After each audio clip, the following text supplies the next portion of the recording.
Hello friends, welcome back to my channel. मैं शिवांगी सिलाई time में आप सभी का स्वागत करती हूँ। तो चलिए आज हम 2 से 3 साल बेबी गर्ल के लिए प्यारा सा एक गाउन बनाएंगे। तो उसके लिए यहाँ पे फैब्रिक का कितना लगेगा वो आपको स्क्रीन पर दिख जाएगा। तो देखिए यहाँ पे ये वाला फैब्रिक हमको 1/2 मीटर लगेगा और ये वाला 1 मीटर लगेगा, सॉरी, ठीक है। और लाइनिंग हमको टोटल 1.5 मीटर लगेगा। तो यहाँ पे हमारे पास 1 मीटर लाइनिंग हमको ले लेनी है और उस 1 मीटर लाइनिंग को आपको फोल्ड करके कट कर लेना है, ठीक है। तो यह देखिए यहाँ से 20.5 इंच हमने लंबाई रखी है और 1 मीटर ये इस तरीके से यहाँ पे देखिए 41 इंच के करीब यहाँ से ये अर्ज था फैब्रिक का, ठीक है। तो आपको उसको डबल फोल्ड करके कट कर लेना है, ठीक है।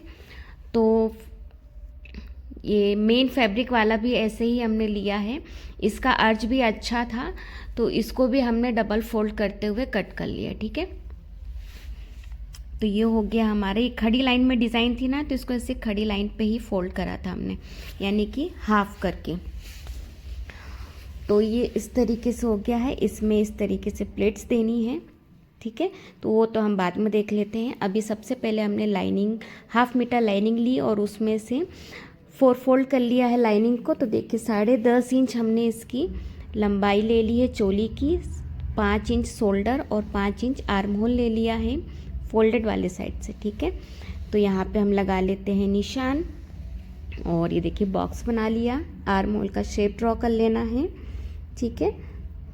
यहाँ से भी हम लाइन ड्रॉ कर लेते हैं। अब यहाँ पे नेक की चौड़ाई हम 1.5 इंच रखेंगे और चेस्ट यहाँ पे हम रखेंगे 5.75 इंच, ठीक है। तो यहाँ पे चेस्ट स्क्रीन पे आप मेज़रमेंट देख लेना, तो प्रॉपर उसमें डिटेल हमने लिखा हुआ है, तो आप समझ लीजिएगा, ठीक है। और उसके बाद यहाँ पे वेस्ट का भी सेम वही फॉर्मूला रहेगा, ठीक है। तो चेस्ट डिवाइडेड बाय 4, फिर आप जितना उसमें लूजिंग रखना चाहे उतना ले लीजिए। और 1.5 इंच का हमने यहाँ पे मार्जिन लिया है। अगर आप चाहे 1 इंच का मार्जिन लेना है तो आप 1 इंच का भी मार्जिन ले सकते हो, ठीक है। नेक यहाँ पे फ्रंट और बैक नेक यहाँ पे हमने 3 इंच रखा है और फ्रंट आर्म होल यहाँ पे हमने देखिए थोड़ा सा अंदर से मार्क करा है, ठीक है। तो चलिए इन सब की कटिंग कर लेते हैं। तो ये यहाँ पे हमने इसकी कटिंग कर लेना है जो भी मार्किंग करा था। उसके बाद देखिए नेक का भी कट कर लेते हैं। फ्रंट और बैक दोनों ही हमने 3 इंच रखा है, ठीक है। अब इसे अंदर से एक वाला पार्ट हम लेते हैं और जो अंदर वाला पार्ट है हमारा उसमें हम 3 इंच स्ट्रेट कट कर लेते हैं नेक के पास से। यहाँ पे थोड़ा कैमरा अच्छे से सेट नहीं था तो आपको दिखा नहीं होगा, लेकिन आप नेक से स्ट्रेट कट कर लीजिएगा 3 इंच पे, ठीक है। और बीच वाला पार्ट हमने निकाल लिया है और ऊपर वाले पार्ट को वापस फोल्ड कर लिया है। तो जो हमने आर्म होल अंदर से मार्क करा था थोड़ा सा, तो उससे हमने इसे कट कर लेना है, ठीक है। तो ये हमारा फ्रंट हो जाएगा और ये हो जाएगा बैक। अब इसको ये वाले फैब्रिक में हम कट करेंगे। स्लीव के लिए भी हमने लाइनिंग को 4 फोल्ड करके रख लिया है। तो स्लीव यहाँ पे 5.5 इंच लेना है लेंथ में, ठीक है। और कपड़े की चौड़ाई देखिए यहाँ पे 7 इंच है। ऊपर से हमने 2.5 इंच पे मार्क करना है और 1.5 इंच अंदर जाएंगे यहाँ से हम ओपन वाले साइड से, क्योंकि 1.5 इंच का मार्जिन लिया था ना। तो देखिए तिरछे में यहाँ पे 6 इंच आ गया है। तो आप आपकी कुर्ती में आर्म होल को मेज़र कर लीजिएगा, ठीक है। फिर उसके अकॉर्डिंग यहाँ पे लीजिएगा। तो आर्म होल का शेप ड्रॉ करा है और इसको यहाँ पे नापा है तो 7.5 हो रहा है, ठीक है। 1/2 इंच ज़्यादा हमारे में 7 इंच आ रहा था। और नीचे bottom fitting 4 inch plus 1.5 inch का मार्जिन हमने मार्क कर लिया है। अब इसको हम कर लेंगे कटिंग। तो देखिए यहाँ से ये कट कर लिया है और ऊपर से 2 पीस उठाना है और अंदर इसे कट कर लेंगे, देखिए इस तरीके से। तो फ्रंट आर्म होल हो जाएगा हमारा, ठीक है। जैसे कि हम बड़े कुर्तों में करते हैं ना, सेम वैसे ही करना है इसमें भी। और वैसे तो आपने बहुत सी वीडियोस देखे ही होंगे हमारे, ठीक है। तो स्लीव को भी हमने इस वाले फैब्रिक में कट कर लिया। अब यहाँ पे स्टिच कैसे करना है वो देख लीजिए। मेन फैब्रिक को सीधा रख लिया, उसके ऊपर लाइनिंग रखा है, नेक स्टिच करेंगे फिर पलट देंगे। ऐसे ही इसमें भी देखिए मेन फैब्रिक सीधा रखा, लाइनिंग रखी, नेक स्टिच करेंगे और फिर उसे पलट देंगे। स्लीव के लिए भी सेम यही करेंगे, फैब्रिक सीधा रखना है, नीचे स्लीव स्टिच करेंगे, फिर उसे पलट देंगे, ठीक है। फिर टॉप स्टिच लगाएंगे। अब यहाँ पे देखिए हमने लाइनिंग वाला जो स्लीव है उसको ऊपर वाले पार्ट में हमने दूसरी साइड पलट के रखा है। तो फ्रंट आर्म होल एक दूसरे के आमने सामने इस तरीके से होना चाहिए, ठीक है। तब आपकी स्लीव सही आएगी, वरना गलत हो जाएगी। फिर आपको वापस खोल के मेहनत करना पड़ेगा, ठीक है। तभी देखिए लाइनिंग वाला पार्ट एक बार और चेक कर लेते हैं। 20.5 इंच चौड़ाई है डबल फोल्ड में और 21 इंच लंबाई है यहाँ पे, ठीक है। अब इसको नीचे की साइड से हम डबल फोल्ड करेंगे और ऊपर की साइड से इस तरीके से प्लेट्स देंगे। तो जितनी हमारी कमर रेडी रहेगी मार्जिन के साथ, उतनी हमको इसमें स्टिच करना रहेगा, मतलब प्लेट्स डालना रहेगा, ठीक है। मेन फैब्रिक में भी सेम यही प्रोसेस करना है। इसमें डिज़ाइन का ध्यान देंगे हम। डिज़ाइन यहाँ पे लीफ हमारी ऊपर की तरफ है, तो यहाँ पे हम नीचे की साइड फोल्ड करेंगे और ऊपर की साइड प्लेट्स देंगे, ठीक है। यहाँ पे फैब्रिक थोड़ा सा टेढ़ा था तो इसको हम कट करके सीधा कर लेते हैं। मेन फैब्रिक की लंबाई और चौड़ाई सेम हमारे लाइनिंग के बराबर ही है। तो देखिए फ्रंट और बैक यहाँ पे 2 पीस ले लिए हैं। तो यहाँ पे इस तरीके से डबल फोल्ड कर लिया, ऊपर की साइड से भी हम प्लेट्स दे देंगे सेम लाइनिंग की तरह, ओके। तो ये हो गया है हमारा मेन फैब्रिक और लाइनिंग दोनों। अभी से हम आगे आपको स्टिच करके भी दिखाएंगे। तो चलिए अब स्टिचिंग कर लेते हैं हम। तो यहाँ पे मेन फैब्रिक को सीधा रखा है, उसके ऊपर लाइनिंग रखा हमने और नेक में स्टिच कर लेना है। फिर यहाँ पे कट करेंगे, देखिए नेक कट करा और यहाँ पे नेक के पास फिर कट्स लगाएंगे इस तरीके से, नॉचेस, ठीक है। ये कट लगाने के बाद इसे पलट लेंगे। इससे क्या होता है कि ये नेक हमारा प्रॉपर अच्छे से शेप में आ जाता है। फिर ऊपर से आपको टॉप स्टिच लगा लेना है। सेम यही प्रोसेस फॉलो करी थी हमने। बैक वाले पार्ट को भी हमने रेडी कर लिया है, जो कि अभी आपको हमने दिखाया था यहाँ पे, ठीक है। तो एक पार्ट हमने पहले से ही रेडी कर लिया है और एक हम आपके सामने दिखा रहे हैं।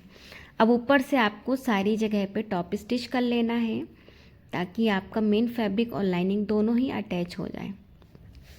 यहाँ पे हमने एक क्रेप फैब्रिक लिया था, आप चाहो तो कॉटन फैब्रिक का भी यूज़ कर सकते हो, ठीक है। अभी जितना भी एक्स्ट्रा दिख रहा है ना, इसे हम कट कर लेंगे और यहाँ पे नेक में हम लेस को अटैच कर लेंगे, ठीक है।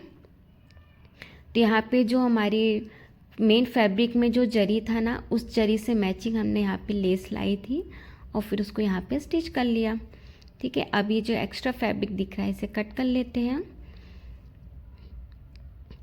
तो ये यहाँ पे देखिए इस तरीके से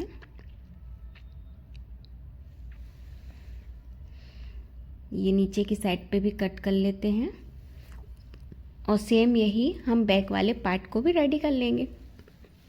देखिए इसमें लेस नहीं लगाई थी, तो लेस हम आपको लगा के दिखा देते हैं इसमें। तो जो हमने बैक वाले पार्ट में 3 इंच एक्स्ट्रा कट करा था ना, तो वो ये है, ठीक है। आपको यहाँ पे दिख रहा होगा वी शेप जैसा यहाँ पे आ गया है नीचे की साइड। इसमें हम एक आई हुक कर लेंगे, ठीक है, क्योंकि इसमें हम जिप नहीं लगा रहे हैं फ्रॉक में। और अगर आपको जिप लगाना है तो बैक वाले पार्ट को 2 पार्ट में कट करना रहेगा, ठीक है। तो यहाँ पे हमने जिप नहीं लगाई है, यहाँ पे हमने सिर्फ आई हुक के लिए ऐसा कट कर लिया है। अब फ्रंट और बैक दोनों पार्ट को एक दूसरे के ऊपर रखेंगे और शोल्डर से अटैच कर लेंगे। खोलने के बाद इसको इस तरीके से पलट लेंगे और यहाँ पे स्टिच को बैक साइड करते हुए एक शोल्डर पे टॉप स्टिच भी लगा लेंगे, ठीक है। अब यहाँ पे थोड़ा सा हमारा आर्म होल छोटा बड़ा हो गया था, तो उसे हम कट कर लेंगे। स्लीव को भी सेम यही प्रोसेस करना है, ठीक है। नीचे स्टिच करना है और इसे पलट कर टॉप स्टिच कर लेंगे, ठीक है। बस इसमें आप मेन फैब्रिक का डिज़ाइन का ध्यान दीजिएगा कि आपकी डिज़ाइन किस तरीके से है। अगर ऑल ओवर है तो कोई दिक्कत नहीं, आप कैसे भी रख के स्टिच कर सकते हो। बट इस फैब्रिक में डिज़ाइन ऊपर के साइड जा रहा है, तो इसका हमने प्रॉपर ध्यान रखा है कि स्लीव में फैब्रिक किस तरीके से होगा, डिज़ाइन हमारी ऊपर की साइड आना चाहिए, ठीक है। इसमें भी हमने लेस अटैच कर ली है और जो ये एक्स्ट्रा फैब्रिक है इसे हम कर लेंगे कटिंग। ऐसे ही सेम दूसरी स्लीव भी हमने रेडी कर ली है। अब इसको हम यहाँ पे अटैच कर लेते हैं, ठीक है। तो फ्रंट और बैक का ध्यान दीजिएगा। देखिए फ्रंट स्लीव के लिए हमने यहाँ पे निशान लगा लिया था, तो वो हमारा फ्रंट पार्ट की तरफ ही आना चाहिए, ठीक है। और स्लीव को शोल्डर के सेंटर से ही रख के स्टिच कीजिएगा। कभी आपकी स्लीव अगर छोटी बड़ी हो जाती है तो आप उसे कट कर सकते हो, ठीक है। अगर बड़ी होती है तो आप कट कर लीजिएगा स्लीव को, और अगर छोटी होती है तो फिर आपको एक्स्ट्रा जॉइंट लगाना पड़ेगा वहाँ पे। तो दूसरी स्लीव भी हम अटैच कर लेते हैं। अब हम आ जाते हैं नीचे वाले पार्ट पे। तो नीचे का घेर रेडी कर लेते हैं। देखिए नीचे हमने फोल्ड करके स्टिच कर लिया है और ऊपर हमने यहाँ पे प्लेट्स को देना है, ठीक है। तो 1 मीटर फैब्रिक हमारा एक पार्ट का है और 1 मीटर हमारा दूसरे पार्ट के लिए है। टोटल हमने ये 2 पीस लिए थे 1-1 मीटर के, मतलब 1 मीटर से ही हमारा ये काम हो गया। और साइड में आपको 1.5 इंच के मार्जिन के अकॉर्डिंग प्लेन छोड़ देना है फैब्रिक को, और फिर जो आपकी कमर है ना उसके अकॉर्डिंग आप मेज़र कर लीजिएगा और इसको रेडी कर लीजिएगा। तो मेन फैब्रिक भी हम ऐसे ही सेम रेडी कर लेते हैं। इसमें भी हमने डिज़ाइन देखिए लीफ ऊपर की साइड ही रखी है और प्लेट्स को ऊपर की साइड दिया है, ठीक है। नीचे डबल फोल्ड कर लिया सेम वैसे ही। तो ये देखिए अब ये मेन फैब्रिक और लाइनिंग दोनों को हम स्टिच कर लेंगे पकड़कर कमर से, ठीक है। दोनों पीस को बराबर नाप लेंगे। और अगर प्लेट्स देते वक्त कभी आपकी कमर छोटी हो जाती है ना, तो आप उसे वापस खोल के थोड़ा दूर दूर पर प्लेट दे दीजिएगा, ठीक है। अब इसको रेडी कर लिया हमने, तो अब इसे हम चोली पे रखते हुए कमर से स्टिच कर लेते हैं। तो देखिए दोनों राइट साइड हमारे नीचे की तरफ ही है, यानी कि बीच में। अब इसको कमर से स्टिच कर लेंगे और इंटरलॉक भी कर लेंगे साथ ही साथ बाद में हम इसमें, ठीक है, ताकि बच्चे को चुभे नहीं। और तो अब ऐसे ही ये बैक वाले पार्ट में भी स्टिच कर लिया हमने, और यहाँ पे अब साइड फिटिंग दे देंगे। तो जितना आपके बेबी का मार्जिन आपने लिया था ना उसके अकॉर्डिंग यहाँ पे आप फिटिंग दे दीजिएगा। तो ये हमारी फ्रॉक बन के रेडी हो गई है। अब नीचे की साइड यहाँ पे हमने एक कटवर्क वाली लेस लगाई हुई है, ठीक है। तो ये स्कैल्प वाली लेस थी, नीचे से कट वर्क है। तो इसको हमने इस तरीके से रख लेना है। जो ये कट डिज़ाइन है ना उसको हल्का सा नीचे कर देंगे ताकि हमारी फ्रॉक उसमें से दिखे नहीं, ठीक है। तो जो स्कैल्प दिख रहा है ना आपको, यानी कि कट दिख रहा है लेस में, उसको हल्का सा फ्रॉक से नीचे ले लेना है और यहाँ पे हम इसको स्टिच कर लेंगे। आप चाहो तो पूरे घेर पे भी लगा सकते हो और नहीं तो आप सिर्फ फ्रंट वाले पार्ट पे भी लगा सकते हो। तो हमारे पास लेस यहाँ पे पर्याप्त थी तो हमने इसे पूरे घेर पे लगा लिया। ये देखिए यहाँ पे इसमें हमने फिर डबल स्टिच करा था क्योंकि चौड़ी लेस है ना, तो सबसे पहले एक ऊपर स्टिच कर लिया, फिर बाद में एक नीचे की साइड से भी स्टिच कर लिया था। तो इस तरीके से ये हमारी फ्रॉक बन के रेडी है।